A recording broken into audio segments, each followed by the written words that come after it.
McCoy again here. And McCoy, anong masasabi mo na next in line is ang Kirby, which is co-hashtag mo rin si CK.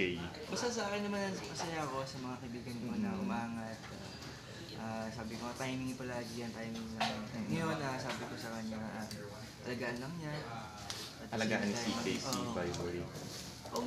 Sabi ko, tama. Tsaka mismo siya, huwag siya magbabago yun lang. At proud ako sa kanya. Kaya, yun. Ano yung tips mo para sa successful love team nila? Nakagaya niya sa inyo ngayon na naging successful. So ngayon, di ba wala pa silang mga launching movie, pero ang lakas na ng hatak nila. So ano siguro yung magiging tips mo lang to maintain that lane with Kirby? Siguro sa kanilang dalawa, hindi na kay CK, magsaliwan ng stress, magtulungan. Kasi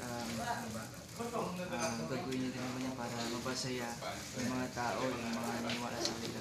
Siguro bonus na lang din kung mapasaya nila ng isa-isa. Hindi ko rin masabi, pero sa ngayon nakikita ko, sobrang ganun po sa kanila. Alagaan lang, kalimutan na makalimot sa ibang tao, sa mga pinanggalingan. Yun, magpasal. May project pa kayo together with Kirby? May collaboration? Hindi ko alam. Or kahit teleserye, movie, or concert together na makakasama mo sila? Wala kung magpupultos ka. Pwede.